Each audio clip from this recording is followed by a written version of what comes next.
convido você a abrir a sua Bíblia no Evangelho segundo João.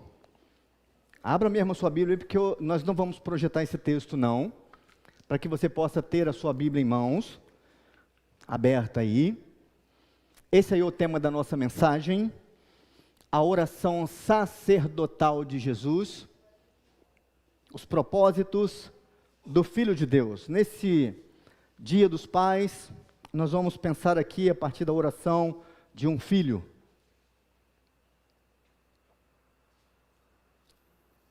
O Filho de Deus. Então abra aí a sua Bíblia, acesse a sua Bíblia, no celular.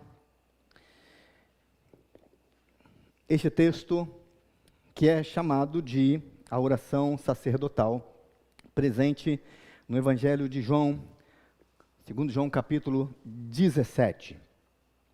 Esta é uma oração impactante, que tem uma grande importância aqui no Evangelho de João. E diz assim: tendo Jesus falado estas coisas, levantou os olhos ao céu e disse: Pai, é chegada a hora.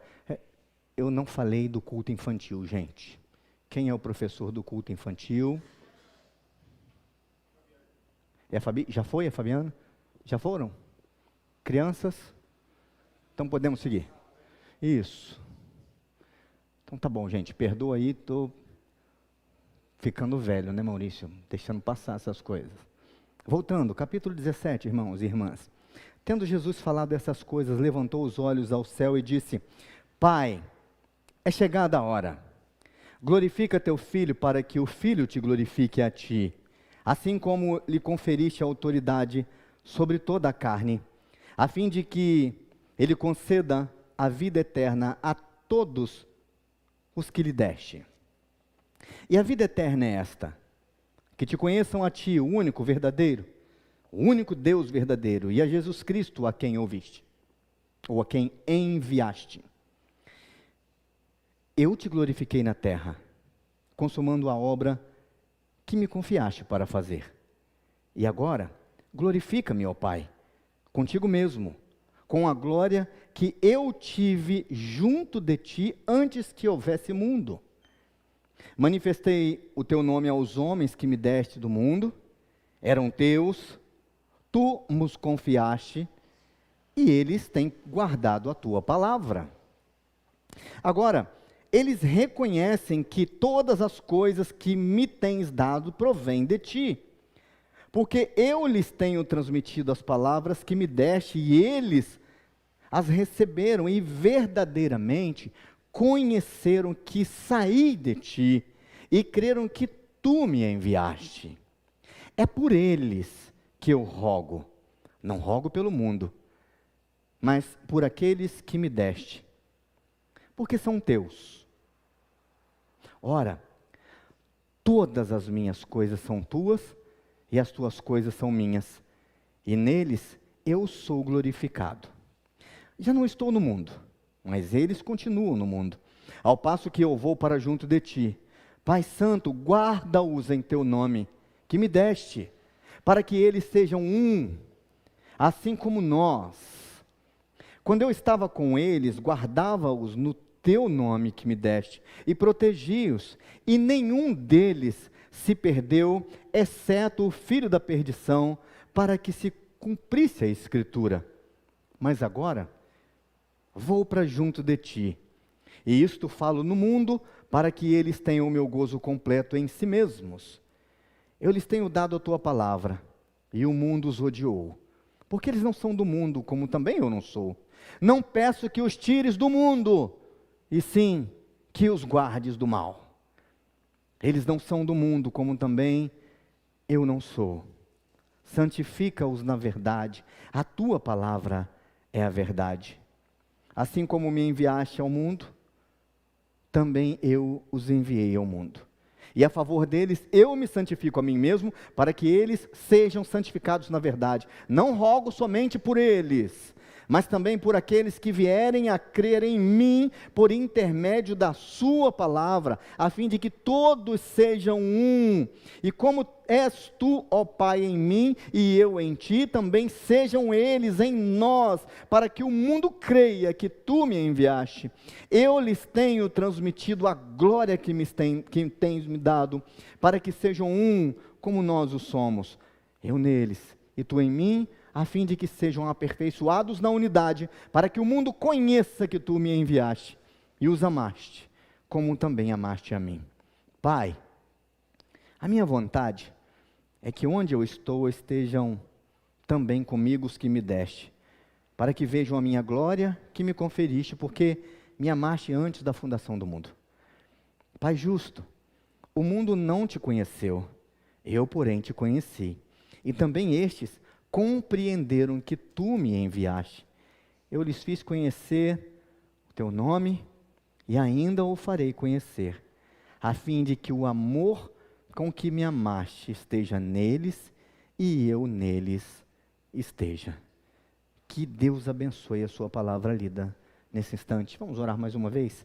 Feche os seus olhos, peça para que o Senhor fale ao seu coração também, para que Ele fale um pouco mais ao seu coração nesse instante. Diga: Senhor, fale um pouco mais ao meu coração, é tão bom ouvir a Tua voz. Já cantamos, já lemos a Tua palavra, já oramos e certamente o Senhor já falou ao nosso coração, ao meu coração, mas continue falando um pouco mais.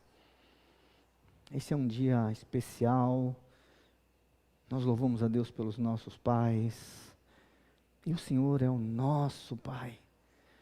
Deus, e nós trazemos aqui o nosso louvor ao Senhor, a nossa homenagem a Ti, que é o nosso Pai. Abençoa-nos com uma mensagem vinda dos céus. Nós suplicamos em nome de Jesus. Amém e amém. O Neto falou algo ali durante a ministração do louvor, dizendo que nós não somos deste mundo, e é grande verdade. Percebam que esse texto que a gente leu, que eu li, fala exatamente isso em diversos momentos, Jesus fazendo essa declaração, essa afirmação. É claro que essa é uma linguagem bíblica, isso precisa ser muito bem pensado, muito bem elaborado. Eu já participei de um encontro de pequenos grupos, com um grupo de pessoas, a maioria, na verdade, eram não crentes, e no meio de uma conversa, a gente falando sobre a vida cristã e como era a vida cristã, e alguém do grupo, uma pessoa que era da nossa igreja, disse: olha, mas nós que não somos do mundo, a gente age diferente. E isso foi uma bomba ali naquele grupo, porque uma pessoa falou assim: escuta aqui, eu não entendi. Que história é essa de que vocês não são no mundo? Vocês vivem onde? Porque nós somos do mundo, a gente vive no mundo, Brasil, mundo, terra. E aí todo mundo ficou olhando para o pastor que estava no grupo, e ele disse: explica você, o que você disse? E então tiveram que explicar: olha, a gente diz o seguinte, que as pessoas, a Bíblia fala que pessoas que não conhecem, não se renderam a Deus, são consideradas pessoas do mundo, e não pertencentes a Deus. E aí essa pessoa falou assim: então você está dizendo de quem é da igreja e quem não é da igreja? Eu disse: é mais ou menos isso, mas tem mais do que isso. E essa menina, essa pessoa era uma jovem não evangélica, disse: então por que você não falou logo de cara quem é da igreja e quem não é da igreja? Você me deu um susto, eu achei que você era de um outro planeta. É uma linguagem simples para a gente é muito comum a gente dizer: sou do mundo, não sou do mundo, pertenço a Cristo, mas para as pessoas que estão ao redor ou próximas da gente no dia a dia, não fazem parte dessa mesma linguagem nossa, não vão entender isso. Mas não só isso. Certa vez, uma jovem de um colégio chamado Helena, a menina chamava-se Helena, foi, assim como nós tivemos aqui a posse da nossa diretoria, ela foi escolhida para fazer parte, foi eleita para fazer parte do Grêmio Estudantil. E aí, era uma grande escola, e resolveram fazer um congresso para treinar os líderes desse grêmio estudantil. E eles iam passar uma semana num determinado lugar para serem treinados sobre a importância, o papel de cada um dos seus membros, cada uma das funções ali estabelecidas da diretoria. E essa moça foi para lá, a Helena foi para lá, com muita vontade de aprender e ser treinada para da melhor forma possível desenvolver a sua função. E quando ela chegou lá, ela ficou muito surpresa, porque a maioria das palestras que ela ouviu foram palestras falando sobre relacionamentos. Como essas pessoas tinham que se relacionar. Olha, aprendam a se relacionar, o relacionamento de vocês é importante, para que essa diretoria dê certo, para que ela ande bem, vocês precisam se relacionar muito bem. Então, e num determinado momento ela falou o seguinte: espera aí, você quer dizer que relacionamentos são tão importantes quanto realizar tarefas? Porque ela estava muito preocupada com aquilo que ela tinha que fazer. E alguém disse para ela exatamente isso. Falou: é verdade. Relacionamentos são tão importantes quanto realizar tarefas. E ela disse: eu estou decepcionadíssima com isso daqui. Por que ao invés de pensar nas tarefas, naquilo que a gente tem que fazer, como esse grupo tem que se organizar, vocês estão 3 dias já ensinando a gente sobre relacionamentos? E ela conta depois, num outro momento, que tudo aquilo que ela aprendeu sobre relacionamento tinha muito a ver com a sua negação. E ela dizia: para mim era muito mais fácil fazer coisas, porque eu não queria me relacionar com ninguém. Diz a história daquele colégio, que aquela foi uma das melhores diretorias de toda a sua história. A gente corre o mesmo risco, porque nós somos muito ligados nas tarefas, não é verdade? É muito possível que a gente venha para a igreja hoje, nós temos esse momento específico, pontual na nossa vida, mas é bem possível que, vez por outra, nós somos assaltados por algumas dos pensamentos que nos levam para alguma coisa de amanhã, para algumas outras coisas que nós precisamos fazer durante a semana, alguns dos desafios, porque nós somos condicionados a realizar tarefas. A maioria de nós é assim. É errado? Não, de maneira alguma, nós temos responsabilidades. A grande questão pode ser percebida nas nossas orações. Quando a gente olha este texto, este capítulo 17, a gente poderia parar para pensar o seguinte: por que Jesus para agora o que ele está fazendo, ou para essa parte da caminhada dele, para orar pelos seus discípulos? Uma oração tão grande. Por quê? Essa é a primeira pergunta. Porque não tem em outro lugar, não tem em outro momento uma oração desse tamanho para os seus discípulos. Nem quando ele escolhe os seus discípulos, ele faz uma oração desse tamanho. Mas por que ele faz isso aqui agora? Será que ele não tem algo assim, sei lá, mais interessante para fazer? Claro que não. Se a gente olha aí, passa a página da sua Bíblia, olha o capítulo 18 em diante. Não é à toa que Jesus fala assim: Pai, no capítulo 17, é chegada a minha hora. Ele está indo para a cruz. Capítulo 18, ele está no Getsemane. Já no jardim de oração, quando ele vai ser interrogado, quando ele vai ser preso. É neste capítulo 18 aqui que a gente aprende que Pedro, o discípulo, andava armado. Pedro andava armado. No capítulo 18, lá no versículo 9, diz que para se cumprir a palavra que ele disse, ou seja, que nós acabamos de ler, não perdi nenhum dos que me deste. Jesus fala assim com os soldados: olha, pode levar, sou eu. Ah, vocês estão atrás de quem? De Jesus o Nazareno. Ele fala: sou eu. Deixem os outros. Deixem os outros. E João diz, no versículo 9, que para se cumprir a palavra que dissera, não perdi nenhum dos que me deste. Ou seja, ele tinha que ir sozinho aqui. Então o Simão Pedro puxou da espada. O que Pedro está fazendo com uma espada? Está armado o homem. Ele arranca da espada, corta a orelha do soldado, enfim. Do capítulo 18 em diante, Jesus no Getsemane, Jesus perante Anás, o sacerdote, Pedro nega Jesus, Anás interroga Jesus, de novo Pedro nega Jesus. Opa, 2 vezes? Interessante você ler isso no Evangelho de João. Pilatos interroga Jesus, Jesus perante Pilatos. Capítulo 19, crucificação. O capítulo 17, Jesus tem uma agenda grandiosa para cumprir, mas esse momento é decisivo na vida destes discípulos e principalmente na vida de Jesus. É na oração sacerdotal que nós aprendemos, nós somos levados a pensar que o quanto nós estamos preocupados com as nossas ações e não quanto nos preocupamos com os nossos relacionamentos. Vamos pensar o seguinte, nas nossas orações, o quanto a gente ora pelas nossas coisas, pelas nossas vidas, pelas nossas necessidades e pelas pessoas que nos cercam, pelos membros da igreja, uns dos outros, quanto nós oramos uns pelos outros. A oração sacerdotal nos faz pensar nisso. Jesus tem algo extremamente importante. Chegou a vida inteira, 3 anos agora de ministério, chegaram ao fim. É o ápice do ministério de Jesus. Agora é cruz, agora não tem mais como esticar isso mais. Chegou a hora. Mas é justamente nessa hora, no momento mais ocupado, no momento mais importante, no ápice do seu ministério, Jesus para e não ora pelas empreitadas. Jesus não ora por aquilo que ele vai enfrentar. Jesus ora pelas pessoas com as quais ele se relaciona por 3 anos. A gente tem que aprender algo com isso. E essa é a proposta aqui. E na Bíblia, gente, nós temos orações para valer. Para valer.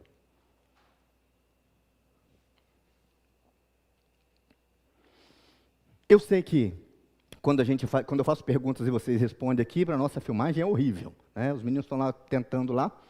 Mas qual a oração da Bíblia que marcou você, que marca você? Você tem uma oração que, essa oração me chama a atenção. Qual é? Fala aí, eu vou repetindo. O Pai Nosso. O Pai Nosso é curiosíssimo, porque o Pai Nosso é um modelo de oração, mas não é uma oração que foi feita. Percebam isso? O Pai Nosso não é oração feita. Jesus não para e fala assim, vamos orar. Vamos orar, todos juntos, vamos lá, Pai Nosso que está... Ele não ora. É uma oração, mas é um modelo daquilo que deve ter na oração. Mas não é uma oração feita, mas é uma oração. O que mais? Uma oração. Na Bíblia, gente. Novo, Antigo, Novo Testamento. Eu gosto da de Moisés. Orando lá depois de ter passado o Mar Vermelho. E detalhe, nem é uma oração. É um cântico, mas é contado como oração. Mas gosto demais daquela oração. Mas tem uma outra de Moisés que é fantástica para mim.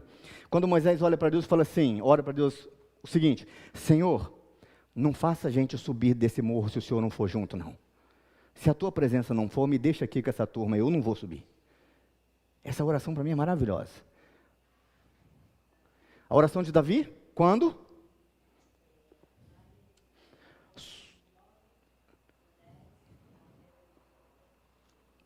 1 Crônicas 29. Eu gosto também, a gente pode lembrar também, vou falar do que eu gosto. Podemos lembrar também da oração de Salomão de consagração do templo, não é? Maravilhosa aquela consagração. É lá que Deus vai falar, ó, se o meu povo, não é isso? Que se chama pelo meu nome, se humilhar e me buscar, se arrepender, se converter dos seus maus caminhos, então eu ouvirei a oração de vocês que fizeram nessa casa, vou sarar a terra de vocês. Maravilhosa essa oração. Qual outra, gente? A oração de Ana, essa é, hein? Poxa vida, Senhor, me atende aí, sou uma mulher atribulada de espírito. Muito bom. Qual outra? Abacuque, o que o Abacuque pede? O Senhor não me escuta. Quem mais, gente? Isaías ora? Ora, olha só no Antigo Testamento uma lista, ó. Moisés lá no capítulo 15, louvando a Deus, a Ana pedindo lá, um pedido muito especial, Samuel, aprendendo a ouvir, fala Senhor, que o teu servo ouve. E que, falando da de Jesus no Getsêmani, quando Jesus fala, Pai, passa de mim esse cálice. Passa de mim esse cálice, contudo, que seja feita a sua vontade. Tem mais. Salomão, pedido pelas nações, olha Isaías aí, confessando e sendo comissionado. Quando Isaías diz, ai de mim, estou perdido, sou um homem de lábios impuros, habito no meio de um povo de impuros lábios, e os meus olhos viram o Rei, o Senhor dos Exércitos. É considerado uma oração, uma petição. Jeremias trazendo aí as suas emoções a Deus. Nosso profeta de tempos tão difíceis. Qual a oração no lugar mais esquisito que vocês já viram na Bíblia? Jonas, do ventre do peixe. Ô profeta do coração duro, 3 noites, 3 dias na barriga do peixe, só depois que ele resolve orar. Mas ora. E cita um monte de salmos ainda. Eu estou juntando aqui só os do Antigo Testamento, hein? O Abacuque, Samuel fala, demonstra fé apesar das circunstâncias. São orações que fizeram história, que fizeram diferença, que marcaram a história do povo de Deus. Mas e esta oração que nós lemos aqui? O que a gente retira de lições disso daqui? A primeira coisa que a gente pode aprender com essa oração, primeiro eu quero ajudar você a marcar a sua Bíblia aí. De onde eu tirei isso aqui na Bíblia? Observe aí os versículos do texto de João 17. Observe aí os versículos 2, 21, 23 e 26. Existe uma expressão e é o nosso João marcando o nosso texto para a gente, para facilitar aqui o nosso estudo. Existe uma expressão, a expressão é, a fim de quê? A fim de quê? Por que Jesus está orando? A fim de quê? Pai, eu estou te pedindo isso e isso, a fim de quê? Então Jesus vai marcando o porquê. Essa oração ela é cheia disso. Eu vou falar de uma variação que tem aqui, mas a princípio, todas as vezes que essa expressão aparece, Jesus está pedindo uma coisa. Ou seja, o que Jesus está pedindo ao Pai? Nessa oração nós vemos Jesus pedindo ao Pai que, primeiro, Pai, conceda que a vida eterna esteja sobre eles, seja dada para eles. Mas como assim? Por que Jesus pede isso? Por que Jesus pede isso para os seus discípulos? Porque Jesus sabia que essa era a grande maravilha, o grande feito de Deus, numa época tão terrível, de um império terrível, perseguição e coisas cada vez mais assombrosas diante do povo de Deus, tanto sofrimento. Jesus sabia que a vida eterna, da qual ele já experimentava, nós lemos o texto. Esse texto tem algumas coisas aqui que Jesus fala que é para alertar a gente de muito do que está na Bíblia inteira. Jesus fala assim, Pai, eu me lembro daquela glória que eu tive quando eu estava contigo antes de ter nascido, antes da glória. Então Jesus sabe muito bem o que é a eternidade. Jesus sabe o que é desfrutar de uma presença total com o Pai. De que maravilha é isso, e ele fala o quê? Eu não posso deixar os meus discípulos fora disso, e ele fala, Pai, concede que a vida eterna esteja neles, conceda que eles possam experimentar disso, conceda que eles possam viver isso, porque isso é bom demais. Em outro momento Jesus diz, Pai, eu te peço essas coisas, a fim de que eles sejam um, como nós somos um. Como eu e você somos um.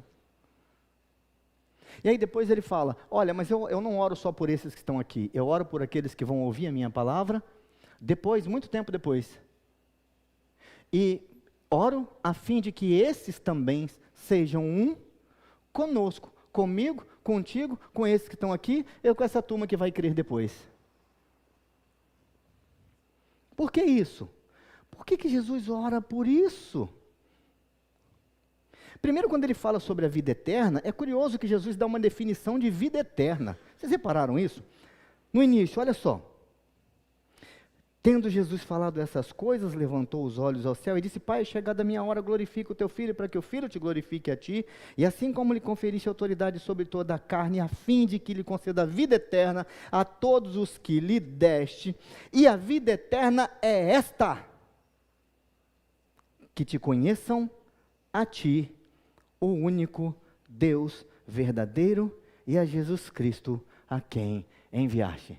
Jesus está dizendo aqui o que é a vida eterna para ele. E conhecimento na Bíblia é relacionamento de profunda intimidade. O mais alto grau de intimidade. E Jesus considera que vida eterna é ter uma intimidade com o Pai, com Ele, tamanha, a ponto de compreender todas essas coisas. Então Jesus ora para que a vida eterna seja concedida aos discípulos, mas para que a unidade entre eles fosse aperfeiçoada. Mas por que que isso é importante?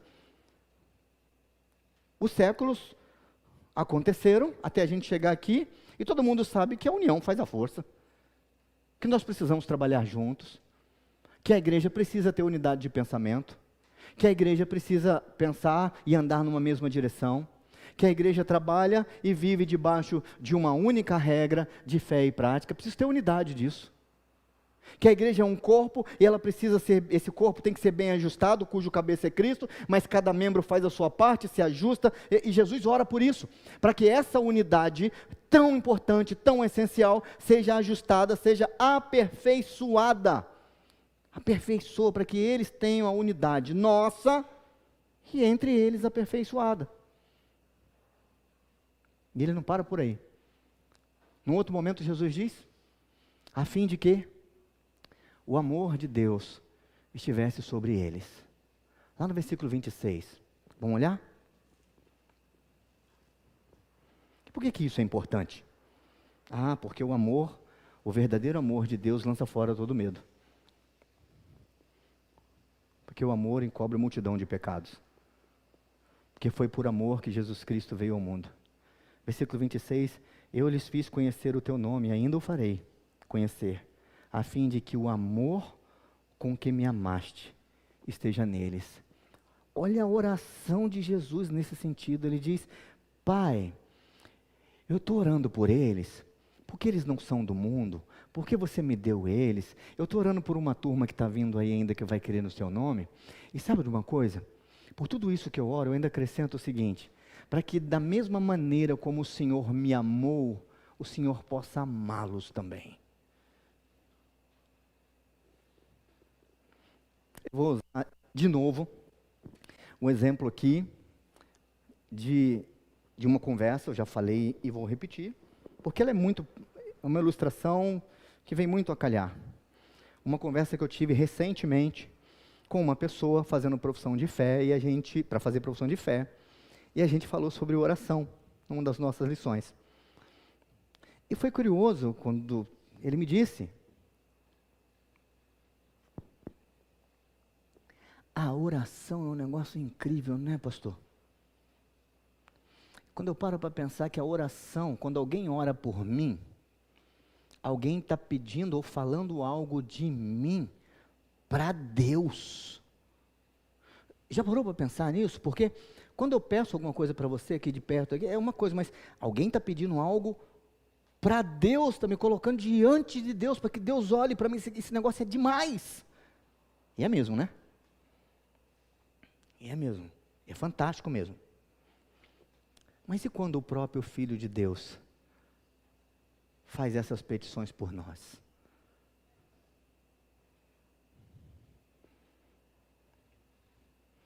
Jesus diz, não, Pai, não tira eles do mundo, não. Tira não, livra eles do mal. Eles não são do mundo. Livra eles do mal. Pai, eles são meus.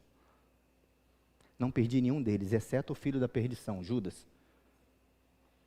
Não perdi nenhum que o Senhor me deu. Judas não estava na lista de quem Deus tinha dado. Mas perceba, que coisa fantástica. Eu estava refletindo sobre isso e falando, mas isso vai ser no dia dos pais, olha que coisa interessante. Porque, gente, vamos lá, eu vou entregar o ouro aqui, meu filho está aqui no primeiro banco, eu vou falar uma coisa, como é difícil para nós negar uma coisa para os nossos filhos, não é? É difícil. É muito difícil para a gente. E tem uns abençoadinhos que já sabem como faz para pedir, né? Faz a manha, vem com aquele jeitinho. É difícil falar não para um filho. Não precisa ficar rindo não, Natan. Continua, vou saber falar não para você. Mas eu estou falando que é difícil. É difícil, gente. Não é? Qual o pai aqui que acha que não é? Não, eu falo não, beleza. Alguém, eu falo não, beleza, em alguns momentos. Mas, eu saio e falo assim, gente, Podia ter falado não, talvez, não é, Júnior? Quando os meninos chegam e pedem, pai, isso é muito difícil. Então eu fico imaginando o seguinte, fico imaginando Deus recebendo essa oração do seu filho. E olha, não é um filho qualquer, não. É um filho que ele disse lá no início do Evangelho o seguinte: esse é meu filho amado, em quem eu tenho todo prazer. Tenho prazer nesse menino. Muito prazer. Me alegra muito. E o filho passa a vida inteira aqui na terra fazendo a vontade do pai, só preocupado com o pai. Então, é o filho sim, que enche o coração do seu pai de alegria. Porque a grande pergunta é justamente essa: será que Deus respondeu essa oração de Jesus? O texto não nos diz. Mas eu creio que o fato de que nós de estarmos aqui nessa noite é sim. Porque teve gente que continuou crendo, se rendendo à palavra de Deus. É por isso que nós estamos aqui. É por causa desses que Jesus orou também. Então, Deus sim, Deus respondeu, atendeu a oração do filho. Deus deu vida eterna. Deus nos deu a oportunidade, deixou sua palavra para nos aperfeiçoarmos, para que a unidade seja aperfeiçoada. E para que o seu amor esteja sobre nós, para que nós sejamos marcados, fôssemos marcados pelo amor de Deus, um amor perfeito.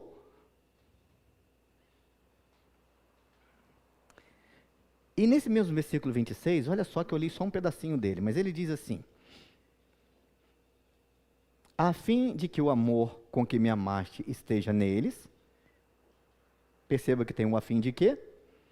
E eu neles esteja.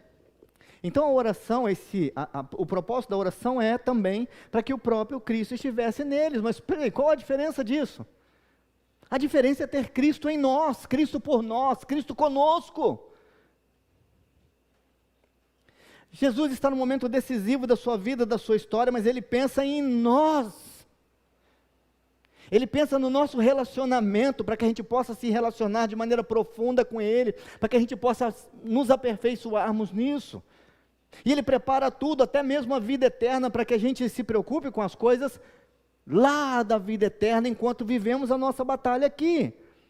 Mas enquanto isso, unidade, amor e outras coisas mais. Bom, essas foram as expressões a fim de quê? Mas só que eu comecei a reunir umas outras expressões. Eu disse no sermão, no início do sermão, o tema é a oração sacerdotal de Jesus, os propósitos do Filho de Deus. E aí, olha aí na sua Bíblia, no versículo 17, no versículo 11 ele diz, para que sejam um assim como nós. No versículo 13, ele diz, para que tenham um gozo completo em Jesus. No versículo 17, para que eles sejam santificados na verdade. No versículo 21, para que o mundo creia em Deus, que Deus me enviou. No versículo 22, para que sejamos um, ou que sejam um como nós somos. Versículo 23, para que o mundo conheça que Deus me enviou, que você me enviou. E no versículo 24, para que vejam a glória que Jesus recebeu. Eu dei um grande tiro no pé, quando eu achei que as marcas do texto eram justamente aquelas marcas que estavam naqueles 4 versículos, que estavam lá dizendo a fim de quê, a fim de quê, a fim de quê. E aí eu comecei a listar o para quê, porque para mim é um propósito. Falei assim, bom, eu vou mostrar aqui porque Jesus orou, e agora eu vou mostrar no final o propósito. Quais são os propósitos? Por que ele orou pelas 4 coisas? Era essa a minha ideia. O tiro no pé é que lá no original da Bíblia, lá no grego, tanto o que foi traduzido como para quê e o que foi traduzido como a fim de quê é a mesma coisa. Na sua está para quê? Quais são os propósitos de Deus para a igreja, para os seus discípulos? Os propósitos são esses: que haja comunhão, que eles tenham satisfação em nós, júbilo, alegria. Percebam isso aqui é extremamente importante. Jesus orou, o propósito da oração de Jesus é para que os seus discípulos tenham satisfação, alegria, gozo nele. Nele. Não em nada que ele possa dar, mas nele. Para que eles tenham alegria, exultem em nós. São os propósitos desta oração, os propósitos do Filho de Deus para as nossas vidas. Eu me santifico, Pai, para que eles sejam santificados. O propósito de Jesus é que haja santificação no meio dos discípulos, afastamento daquilo que é profano, daquilo que é mundano, daquilo que não agrada a Deus, propósitos do Filho de Deus para as nossas vidas.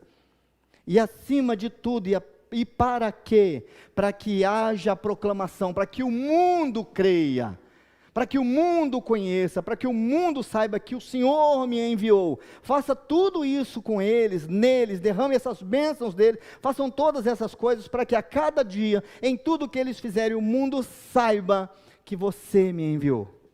Então, queridos, a melhor notícia de tudo isso, de toda essa explanação aqui, é que Jesus orou por nós.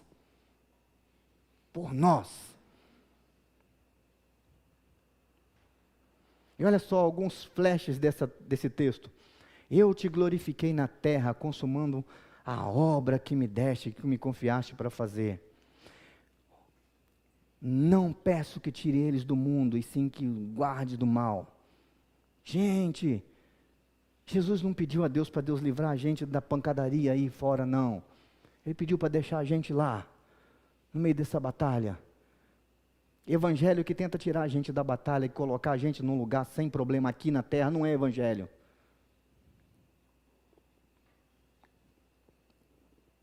Como nós cantamos, é lá naquele dia, lá naquele lugar que Deus preparou, que lá sim, resolvido o problema. Aqui não.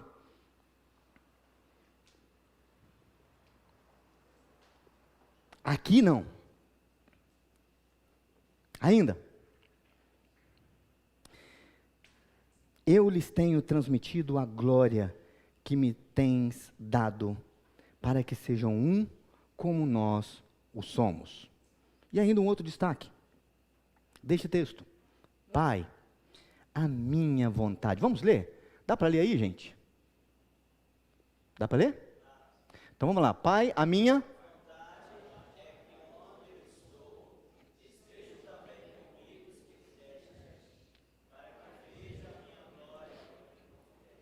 Olha o que Jesus pediu ao Pai, que coisa maravilhosa. Pai, a minha vontade é que eles estejam comigo. Eu não posso deixá-los para trás. Queridos, a igreja é o único exército que deixa os feridos abandonados no campo de batalha.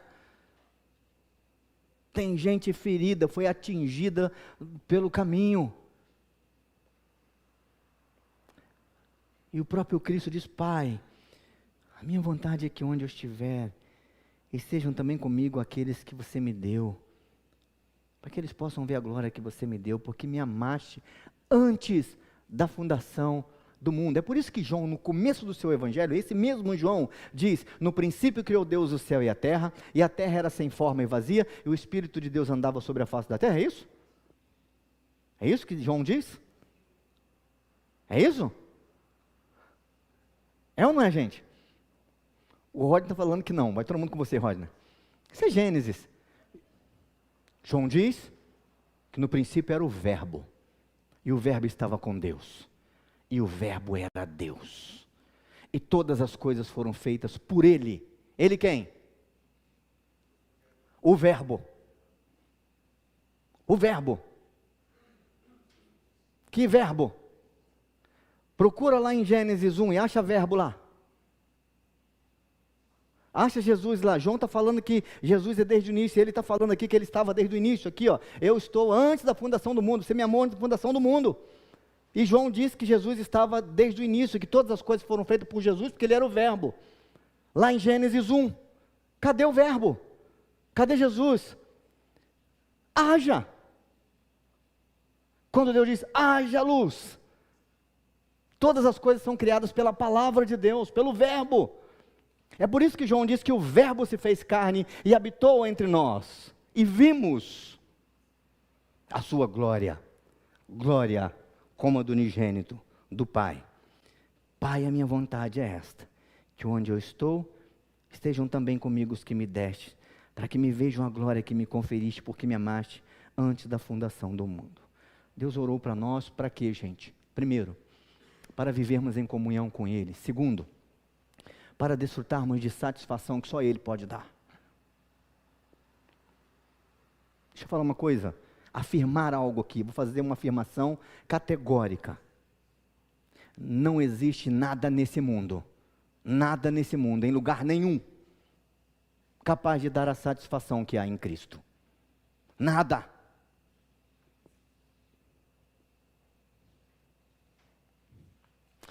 Jesus orou para que sejamos, dia a dia, santificados e para proclamarmos a sua mensagem. Foi por isso que ele orou esta oração sacerdotal. Tomara, e queira Deus, que dia após dia, sejamos fiéis àquele que intercedeu por nós, para vivermos a comunhão e a satisfação e a santificação que ele requer para nós, e para que a sua mensagem seja proclamada. Eu não poderia deixar de falar algo sobre o Dia dos Pais, nesse finalzinho. Eu quero contar aqui uma pequena história. Creio que eu vou mais ler essa história do que contar. Mas diz o seguinte: um certo jovem advogado bem-sucedido na sua vida, na sua história, disse que o melhor presente que ele já recebeu do seu pai foi uma pequena caixinha, pequenininha. Ele falou assim: esse presente marcou profundamente a minha vida. E quando eu abri o presente, meu pai tinha escrito um bilhetinho. Falou assim: filho, a partir de hoje, eu vou te dar 365 horas da minha vida. Uma por dia. Eu vou parar perto de você, para a gente ficar junto, 1 hora cada dia depois do jantar. Essa hora vai ser sua.